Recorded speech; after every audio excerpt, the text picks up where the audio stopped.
Recibimos a nuestro psicólogo, don Álvaro Alcuri, que nos titula con una pregunta: ¿hinchas o haters? Sí, aclaremos por las dudas, esto de hater es una palabra en inglés, sería traducida a odiadores. Se usa mucho sobre todo para describir comportamientos en las redes, hoy por hoy, en donde parece que pones algo y a los 2 segundos aparece alguien a decirte que sos un imbécil, un tarado, y además te financia a alguien y te tira con todo, ¿no? Uno muchas veces, uno se pregunta, ¿no? El contra. ¿Te acordás el contra de contra. el contra de todo? El contra todo. El contra todo. El contra todo. Uno a veces se pregunta, ¿no? A ver, ¿qué poder tiene el fútbol, por ejemplo, de sacar el fútbol y el tránsito, de sacar lo peor de nosotros, como hinchas, que hay un momento en el que uno viéndolo de afuera no sabe si las personas están razonando, no están razonando, el por qué, porque a veces parecería que uno estuviera como bajo los efectos de algo que no consumió, no se metió para dentro del cuerpo. A mí me gustan 2 conceptos de la psicología para meternos en esto y para hablar de lo que sabemos a veces y a veces sirve que los psicólogos contemos. El concepto de sombra junguiana, la sombra, según Carl Gustav Jung, eminente, socio temprano y después creador de una corriente psicológica bien importante, decía que ponemos en las sombras, ponemos en una sombra todo lo que consideramos que no somos. Construir una sombra, en muchos casos, es algo así como construir un enemigo. Si nosotros somos los blancos, los negros son el enemigo. Si nosotros somos los de este lado de un río, los que están del otro lado del río son los enemigos. En la época de los romanos eran los bárbaros, en la época de los cristianos eran los infieles, construyendo este concepto de sombra, como decía el gran Carl Gustav Jung. Construimos también un enemigo al cual podemos combatir y matar sin problemas de conciencia. Y cuando éramos chicos eran los de la cuadra de enfrente. Ahí está. Cuando yo iba a la escuela eran los del turno de la mañana, yo iba de tarde. A ver.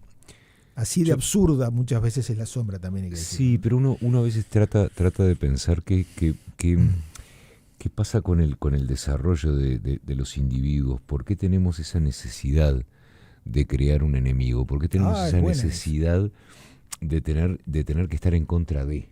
Es buena. Una construcción identitaria, no venimos a este mundo sabiendo quiénes somos, construimos una identidad, construimos un carácter, construimos un conjunto de ideas que algunos le llaman yo, otros le llaman ego, y decimos, este soy yo. En muchos casos, construir eso necesita, o está en la cultura, está en la sociedad, está en nuestros ancestros, en nuestros padres, la necesidad de un anti-eso.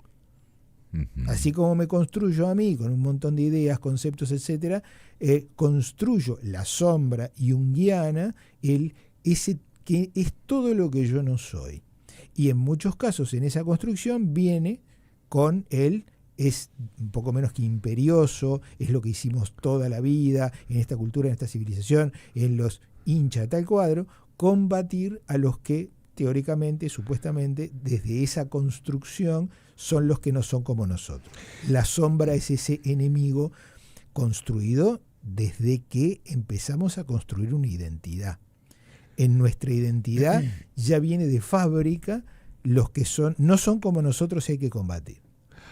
Álvaro, ¿qué lugar ocupa una necesidad ancestral que tenemos como seres humanos de lo que tiene que ver con el sentido de pertenencia? Es decir, los colores, la bandera, el patriotismo, claro, el club, el cuadro. Claro. Viene con la construcción. Así como construimos una identidad individual, también construimos una identidad grupal. Y acá viene otro concepto lindo, que es aquel de la horda primitiva, este es de Sigmund Freud, en el cual, al pertenecer a esa horda, algunos límites, algunas conductas que están como sujetadas, como atadas, algunas trancas que la civilización nos impone, se liberan cuando somos un conjunto. Por ejemplo, gritamos insultos, tenemos conductas violentas cuando estamos en la barra, cuando estamos en la tribuna, que no las tendríamos a nivel individual. Al ser un grupo, se liberan esas fuerzas, ese grupo avala, la horda primitiva avala esas conductas que a nivel individual por ahí no lo haríamos o creemos que están mal o no nos animamos a tener. Y cuando, perdón, y cuando vamos más allá, y uno ve en el informativo, en los informes, el invadir la tribuna del otro, Bueno, donde uno ve a los seres humanos transitar su versión más primitiva, claro. Quemando, rompiendo,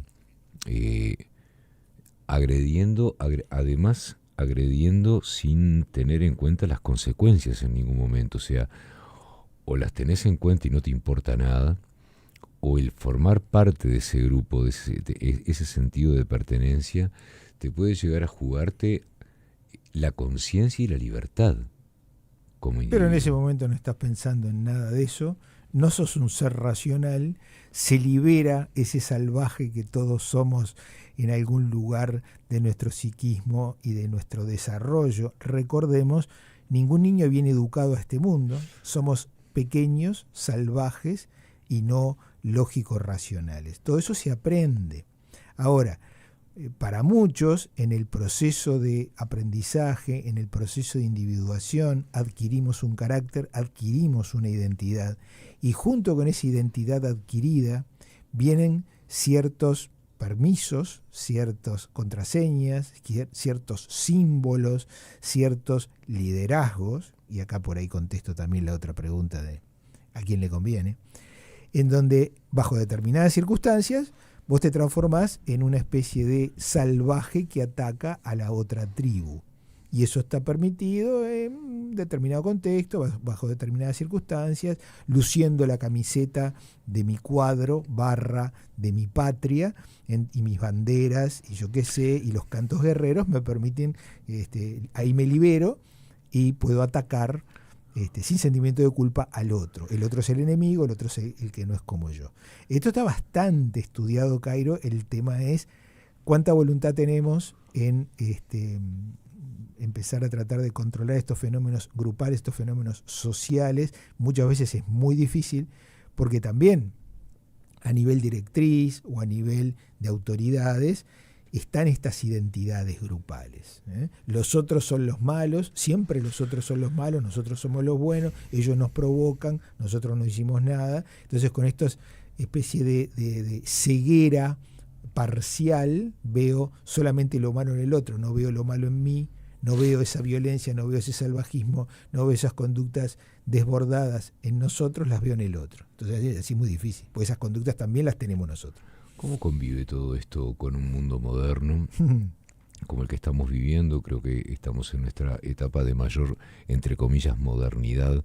Los veteranos creo que entendemos más lo que entendemos como moderno, porque los veteranos cuando éramos niños esperábamos este mundo moderno, de tener la posibilidad de comunicarnos como Dick Tracy con la imagen del otro desde lejos. Es gracioso lo que nos imaginábamos moderno cuando éramos chicos, ¿no? Exacto. Los supersónicos. Los supersónicos, medicamentos sí, para combatir enfermedades que quizás hasta no hace mucho eran incompatibles, la capacidad de poder construir rápido, cuando antes se demoraba 5 años en construir un edificio y te lo hacen de repente en 1 o en menos.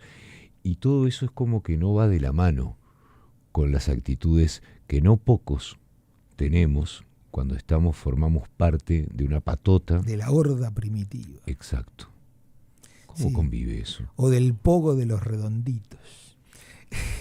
Ahora claro, pero ahí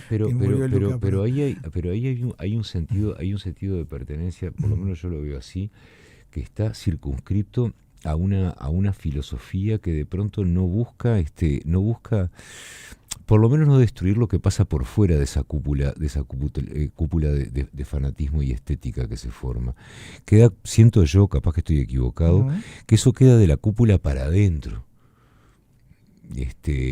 Y es una pasión muy argentina también, digo, que hay que Sí. reconocer. Los argentinos la han cultivado y les viene bien para todo. Les viene bien para la política, les viene bien para el deporte, les Sí. viene bien para las artes. El problema es como vos preguntabas antes, ¿a quién le conviene? Las hordas primitivas son bastante fáciles de manipular.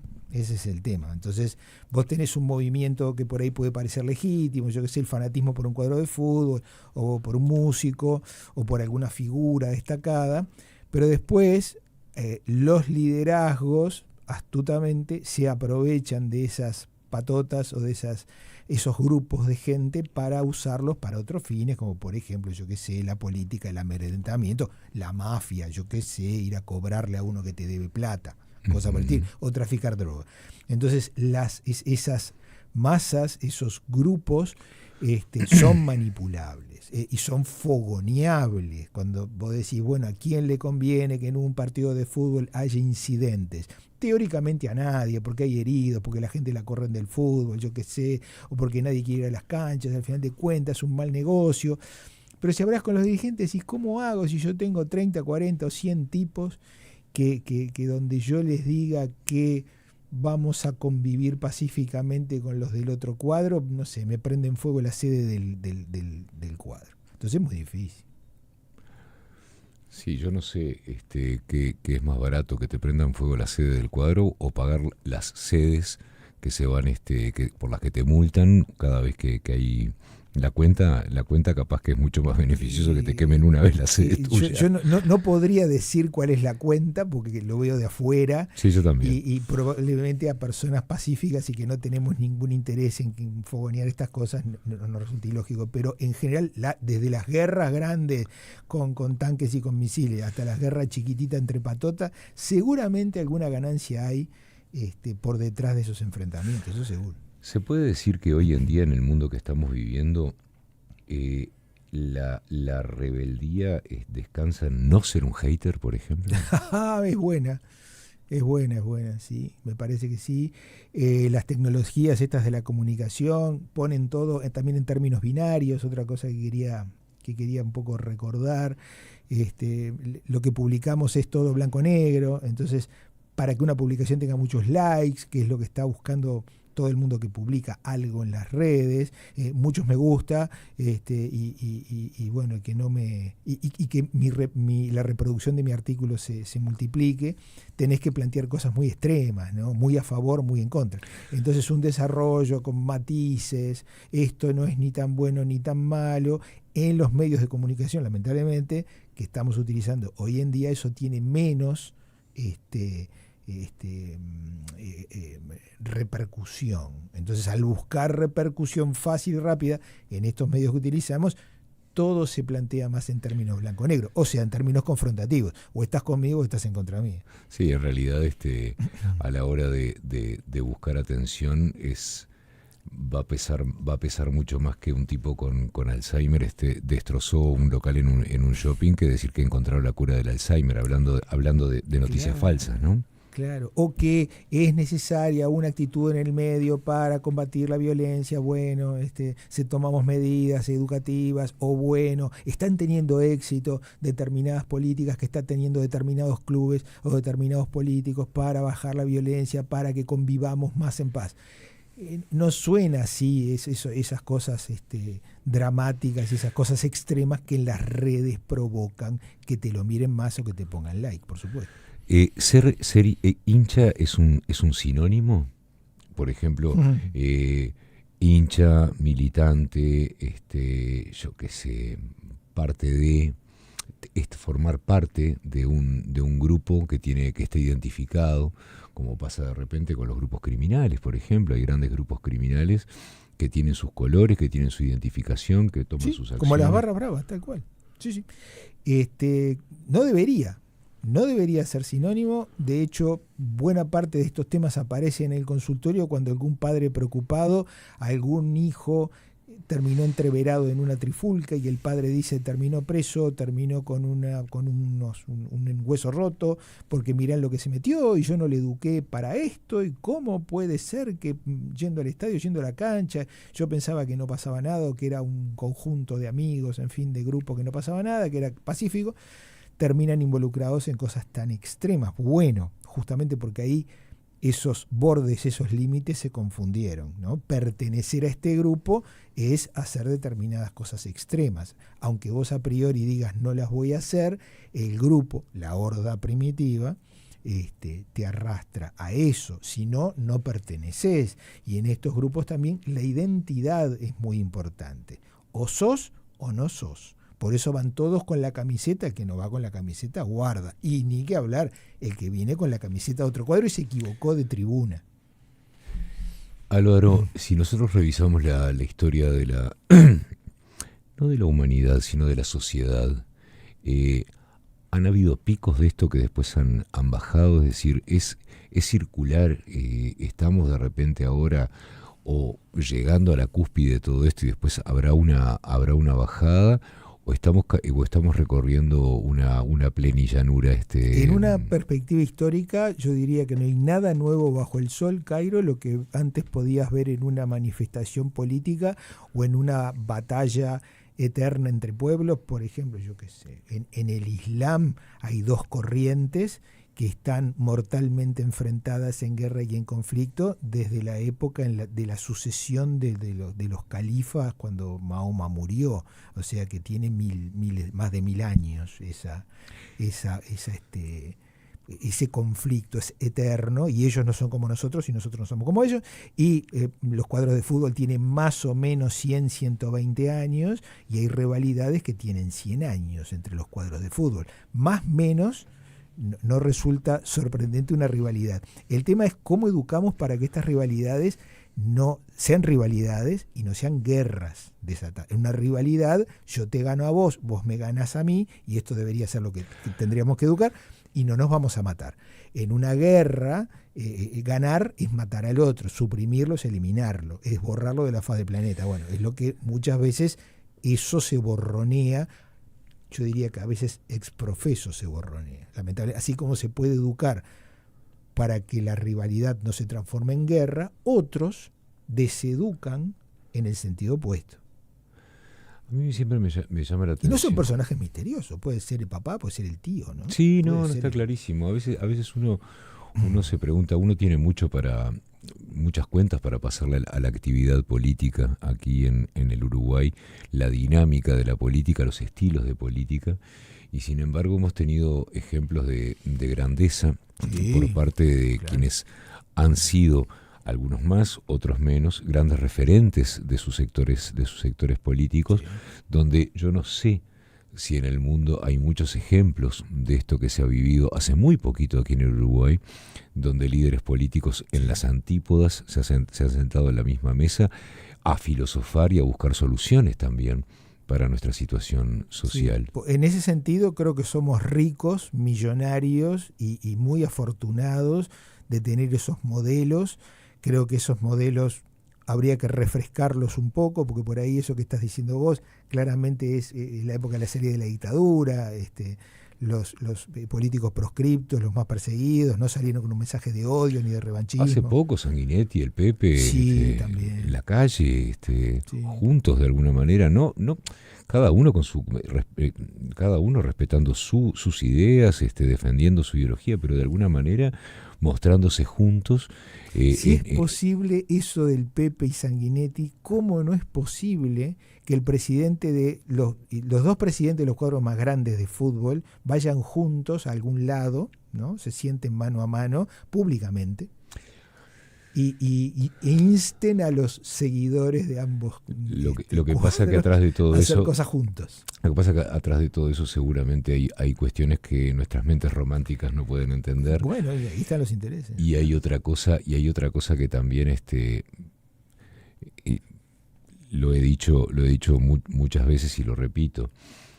Uno a veces cuando tiene un enemigo, dependiendo del tamaño que tenga ese enemigo, tiene que agradecer ese enemigo que tiene, porque el tamaño de tu enemigo te da un tamaño a vos también. Sí, claro. Y por eso tiene que haber un respeto entre enemigos. No quiere decir que no lo quieras ver en la ruina, porque es tu enemigo acérrimo, pero respetar a un gran enemigo, a vos ya te está dando tamaño como tal. Sí, y estar en guerra legitima a muchos líderes. Sí. Muchos líderes te arman una guerra para salvarse de un juicio interno, por ejemplo. Por Eso supuesto. es viejísimo, más viejo que la historia. Estamos en guerra, ¿cómo vas a cuestionar al líder? El problema es el otro, siempre el problema es el otro. Tirar para afuera el problema es maravilloso. Hay un desarrollo... Los malos siempre son otros, nosotros somos los buenos. No, y además hay otra cosa que uno siempre razona, ¿no? Yo a veces pienso que mientras uno está en la calle fumando la pipa de pasta base, el otro vive en un lugar de porquería vendiéndotela, parecería que perdieran de vista que hay otro que está viviendo muy bien, viéndolo de arriba, mientras ve como vos te matás y haces lo imposible por conseguir plata para que vaya para su bolsillo. Por eso hablo a veces de la rebeldía, ¿no? La rebeldía contra ciertas cosas que a veces es muy difícil razonar. Y uno se pregunta por los procesos y los desarrollos educativos. Ahí va.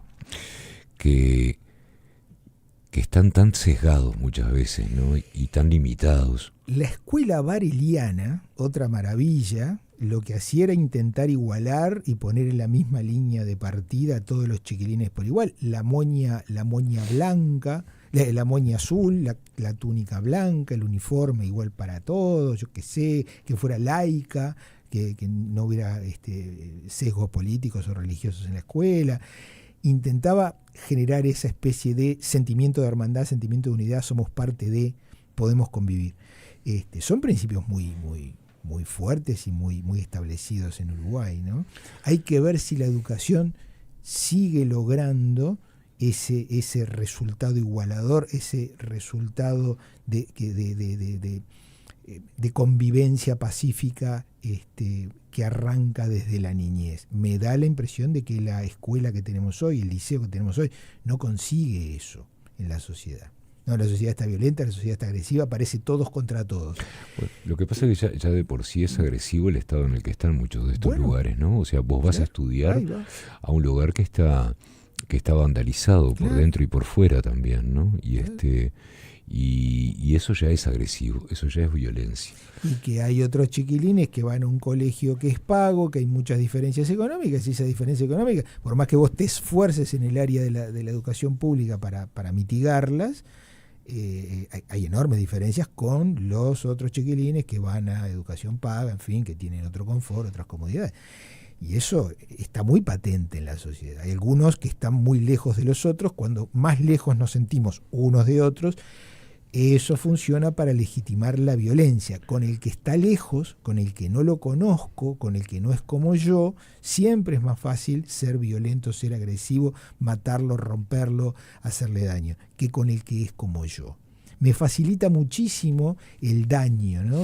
Muchas conductas se entienden cuando se empieza a entender esta construcción de la sombra junguiana. Yo le puedo hacer daño, cuanto más distinto es el otro, cuanto menos es como yo, cuanto menos humano, cuanto menos parecido a mí lo veo, más fácil es hacerle daño. Eso es lo que tenemos que evitar, que nos veamos unos a otros tan como extraños. Sí, también hay que ver qué es lo que llena en las personas, ¿no? Nosotros siempre que tomamos una acción es para llenar un vacío que tenemos adentro nuestro. Habría que ver qué llena y hasta dónde llenan esas actitudes a quien las toma.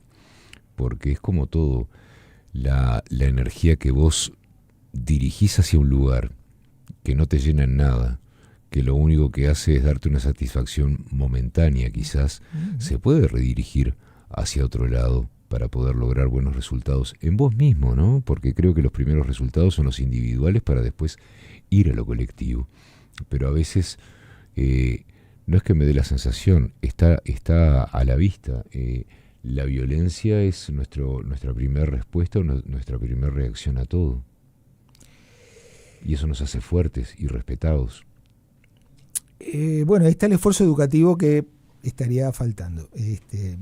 Al estar en establecimientos educativos, esa energía, ¿no? Esa violencia, primero que nada tenemos que verla y después ver cómo encauzar esa energía para una finalidad más noble, más integradora, en donde los chiquilines puedan convivir, puedan coexistir. Yo diría que si logramos eso en edades tempranas, Cairo, que claramente hoy en día no lo estamos logrando en un montón de chiquilines, pero si lo lográramos, buena parte de la violencia que estamos viviendo hoy en día no estaría allí.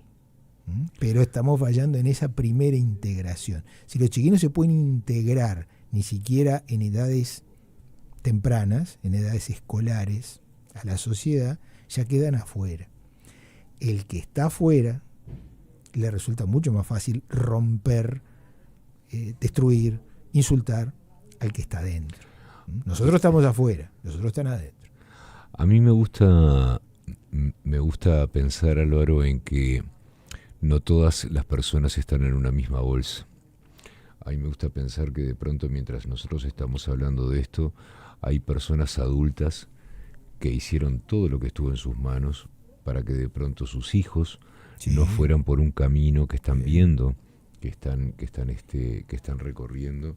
Y uno se pregunta, por ejemplo, y tratando de ser moderno, ¿cómo como adultos podemos pelear contra el hate y tratar de contra el odio y tratar de ver cómo reencauzamos a quien de repente sentimos que se nos fue de las manos, que ya no depende tanto de nosotros, o por lo menos no depende tanto emocionalmente y físicamente, seguro sí económicamente, porque seguramente lo tenemos viviendo bajo nuestro mismo techo? Intentando integrar, las personas que se sienten integradas generalmente no lastiman a los integrantes de su grupo. Aquel viejo axioma, el chorro no roba en su barrio, que hoy en día no está funcionando. Por eso. O sea que, si vos fijate, ni el propio barrio logra hacerte sentir parte. Muchas veces la propia familia, que no existe, no logra hacerte sentir parte. Es muy importante que haya un grupo de pertenencia. Los más chiquitos, los más inmediatos. Muchas veces los chiquines van creciendo sin ese grupo de pertenencia. Al sentirnos parte, ya sentimos que, bueno, hay algunas personas de mi grupo, de mi entorno, mis referentes, a los cuales no hacerles daño. Si yo no me puedo sentir parte de nada, estoy habilitado para dañar a quien se me cruce, porque no me siento parte de nada. Yo creo que eso es muy importante verlo. Yo no sé si esto está tan claro. Necesitamos integrar para que la violencia por lo menos baje en su permanente forma. Eso que vos decís, la veo en la calle, la veo acá, yo también, lo veo en todos lados, perfecto. No nos estamos sintiendo muy integrados aparentemente, todos, de alguna manera. Bueno, necesitaríamos ver de qué manera podríamos sentirnos más integrados en una sociedad como la uruguaya, que ojo, cuando vos la comparás con otras, podríamos decir que nosotros estamos bastante bien integrados, pero igual. Falta. Este fenómeno está ahí. Falta, y además se nos va el agua por el caño también, ¿no? Se nos va el agua de la bañera, se nos va por donde estaba el tapón, y hay que tener mucho cuidado con eso. A veces nos quedamos con que todavía no pasó tal cosa hasta que las cosas se empeoran. Sí, eso se llama negación. Estaríamos negando que determinados fenómenos existen. No nos podemos negar. Creo que estamos a tiempo para tapar la rajadurita de la bañera para que no se nos vaya el agua, pero hay que aceptar que esas rajaduritas existen, ¿no? Para muchos, aceptar que las rajaduras existen es poco menos como que le insultes a la madre. Sí. Pero la rajadura está. Álvaro, le digo siempre esto a nuestros columnistas. Muchas gracias por el privilegio de esta columna. Muchas Quiere decir gracias que nos gustan todas las columnas. Muchas gracias por el privilegio de estar acá.